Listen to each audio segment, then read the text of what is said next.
Hey, bestie. Afana. The hot dog man na wa kube. O give vangi o na hot dog. Isha. Ha.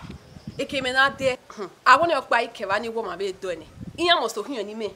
A regular customer me hin. Hey, yeah cool. O give vangi o na. La wo ni hin ore na. We ni me guwe go na. Mo si call me si ya mi o bi gwe. Igwe me mi na. Oh. Hot dog pekan. Mo si ge na tie. How is best to you? La moto. I beg you get here. Ki moto me na.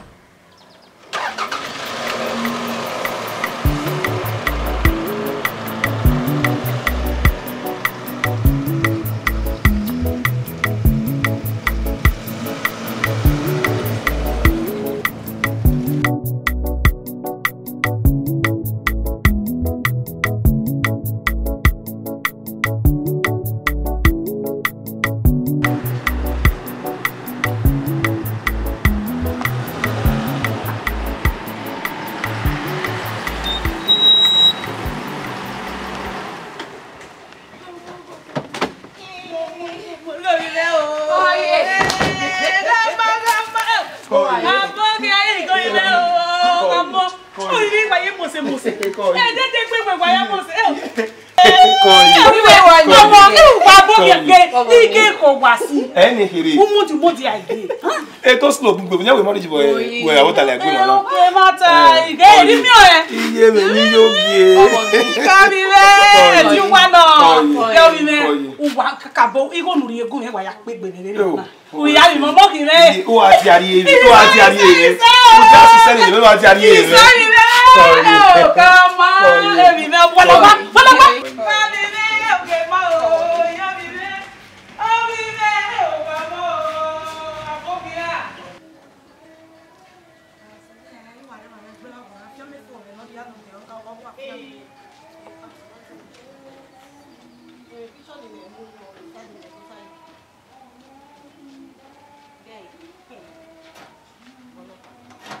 Where?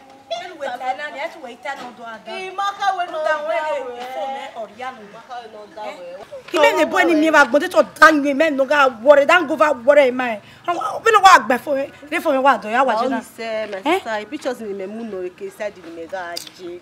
Jesus. Allow a picture me no phone. E delete e. Ina the phone no gboni. Who was in the agumi? Maka. This one no send am. Send am. One am. Ya said go. But one ero ni phone me phone cause when we picture ma move. I don't understand. This person never delete our work one. No, don't say that. La. Dao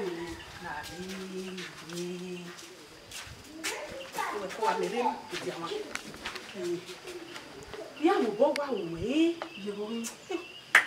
ya wa ge we bi me na bi me ka ma me ya mo bo wa we se bi o wa go e na ge na ko ri mu me ni ju e ma ya fe ni ma se bi we bo na e ya bi e lo ka ya bi o ge fa ya dupo ge a ha mi me ha e ye ke ma mo ye me bi enu mugun me Ije. E worry ya bie. Iyan ya bie ovi o ma bie. Ni po wa si me wudu. E worry ya bie. Ya bie ban e worry. Iworo e ti wero na ya kokko mu.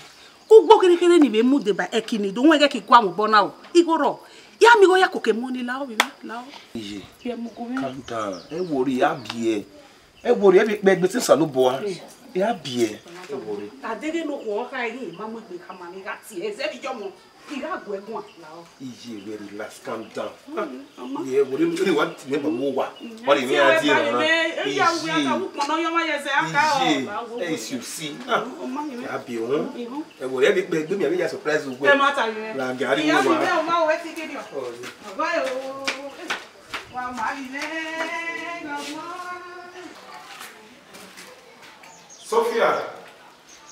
Sophia. Ubi o be ti yan. Ke be jan o. Ebi me. Ofo gbogbo ewo wa. Ofo e o ko bi me fo ga fo o. E o ko bi me. E mo ma anu pa si e. Ko bi me. O ma japa. Okay. Ko yi yes ma. Ko yi. Iwe phone iwe o. Yin we mi pa bo ko ki na charge aso we ya call iwe. Ko yi. Ya charge. I miss you. Why is that? You are cool. You know, Mama. Boy, we do to Mama. Where Jeme? Coi. Ma, yari o. Eh. Come me. Eu, sabe, me kiri o. Ya call you well. Ọmọ yari o. Baba yo. Eko, wa eko. Yari o. Mabo, baba yo. Mami ago, yari o.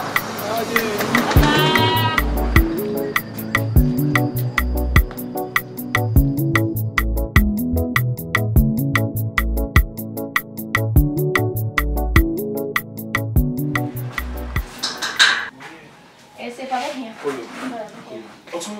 Oh, ouais. What's that?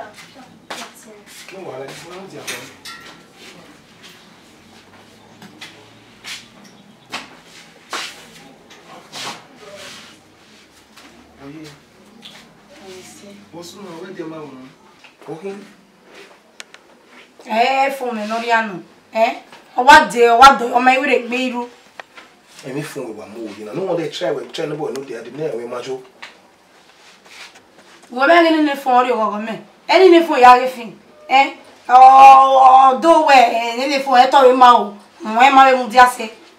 O ma o de ni wa me. Calm down. Ya the phone no. The phone ye problem na. We calm down. De o here the phone me. Oni say.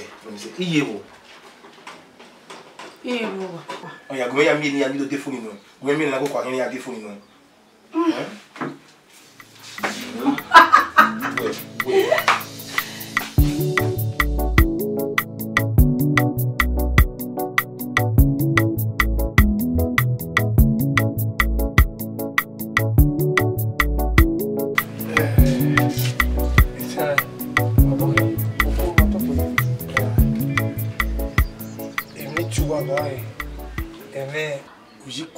Kwe no warela redina e ma do report we yan wara wo isunu na gbagi mwina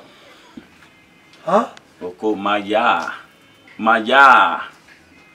me mi no se wana betima ba mi no sunu o wa jo mo biye ni na ya ara be dere e mani mafio yodo ma be otemena marobo no pa maro de ogwedin wodo mani mafio yodo ma ma wiyan we kakan ne. So magi wa materu lese va over di yan mai wa won yan wo ma go short ya o se men sato wa gba we mi ne anyo na re ma nwu obono pa o ya won chesi ma won chesi ne ima kese va o ji le ne baba maya oko wa to pe ma bi ne lu tana no tana ete ogi ete lo ni bi mo wa ya hon ni buani ima kese wa baba e ke wa ro di Obeni ate banuku nesi.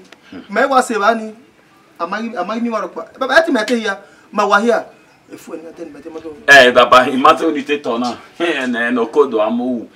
Paise magi en go short to. Mana ni ma wa be tin back in.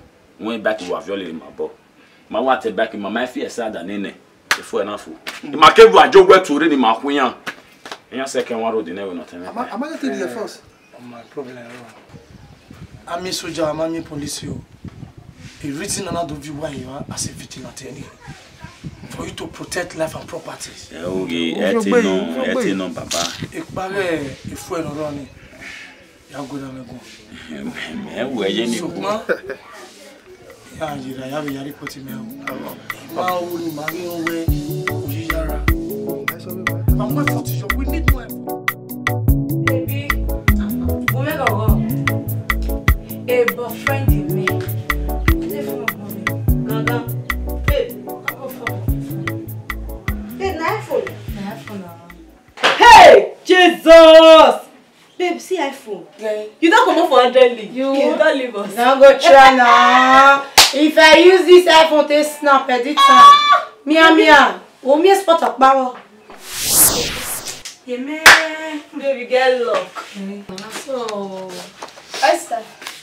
Esther. Hello. Yes, yeah, I'm seeing you. Okay. Let's make you. Yes. Hey, sorry. Esther. Yeah, you look Esther. Hey, babe. ti we na. Bone. Oye be ya le yo ile sadu ga odo. We wa so ni. Istaka. Ano ye no ta. We wa so ni. Ni amwe koere ya. Ni amwe ya koere. Meji. He amwe ya koere.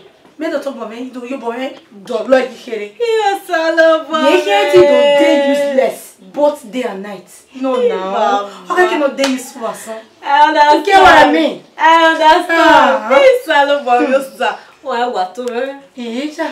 No no. To amoriana. I want link come up now. She can be useless. I know. You are the spoiler, the spoiling. You are the spoiling. Baby.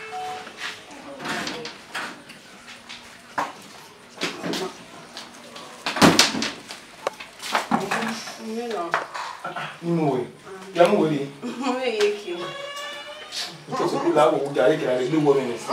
Why will it be now? Mo me wo wa se. Wow. Mo mi ni se. La ja le kira le.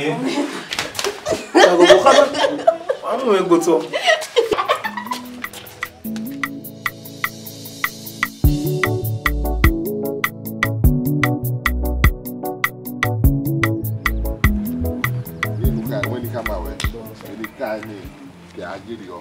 Udi no teme bu e idu e ya aje mi mo se no aya ri ko nu we ni kai agwa ku igo ima we no e kwa ni go wa bi kwa ni go kere u bi kwa lo mo na le ga do ri go won bone adu agwa lo mo ma ni ege se du wa bi ya ri ku u bi bie ma be fu mo po ma haruwe ke ba ni pa adi kwaligo kere adi kwalomo kere adi kwaligo kere we unu igbani level na so wa me grow na won mo so wa ye kwalomo so otene na bu odomo odudu odoko lori oku o ma bu odeta o so bi afene o mo wa o we moto o ku egbe we gba e o ri ege no ike na e mi no ri a do not have to go by now. And okay, when we say now, you wear, we do wear, he has sent of beer, and up you wear, or we can wear no way beer. When the guy, I didn't take back way. I never wanna I go away no. I go away no. Mona authority, is no king of me, I can't wear anything. Ewa gwaligo o emi go lega we na to kwalo modo alogo ruda eva ino mai no ekia kugbe wa amiona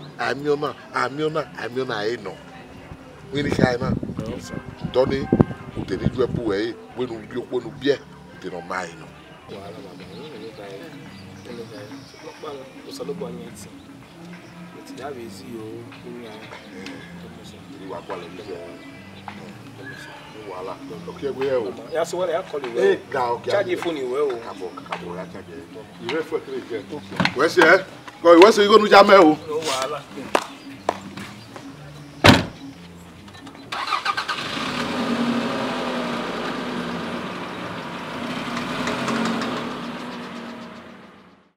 we say bi me omo we say oh bi me we say ye ge ebi tere ni e da ori go me ya do e ke mata me ya do iko bo wa de lo ra ni go me mo me dede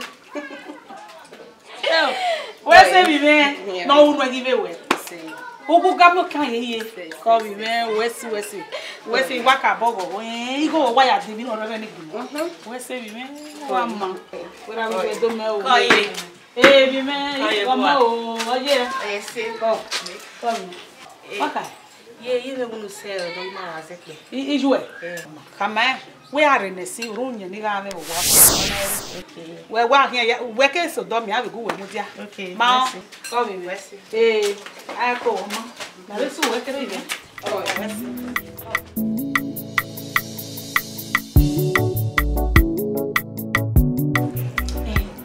Baby, it's 200,000 in nowhere near. You're not saying anything about it. The 2,000 is here.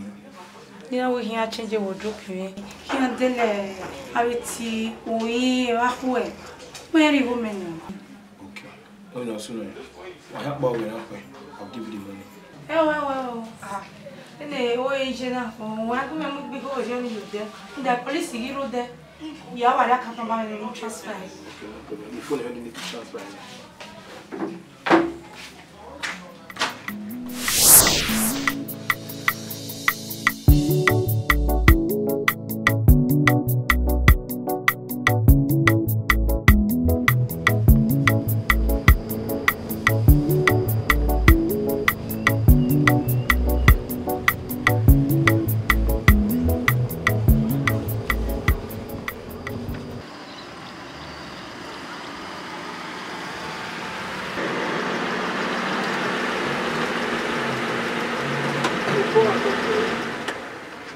Ayé náà. Èmi ayé sí bàbá. Kúyọ̀. Merci de boire la coupe papa. Domera na nuki. Merci. Oko. Yawo wa. Ma wa ma papa. Mo sala kúyọ̀. Domera. Yawo. Domo. Aburia. Domo. Age.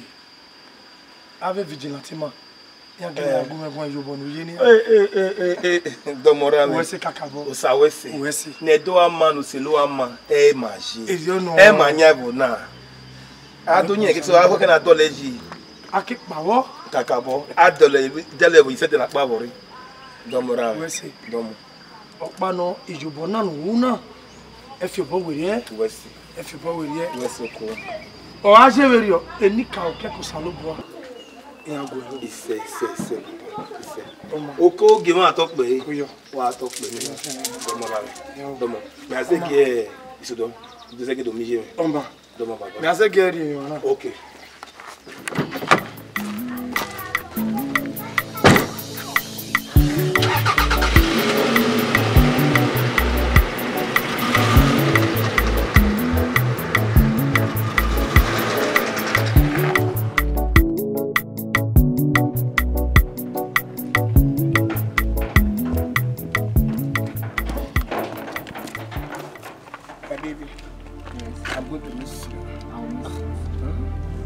You working with Wolf now.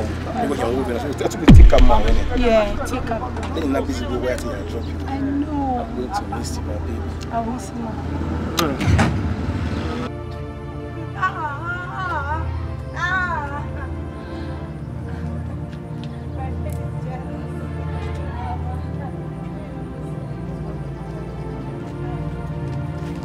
All right, boss. I love you.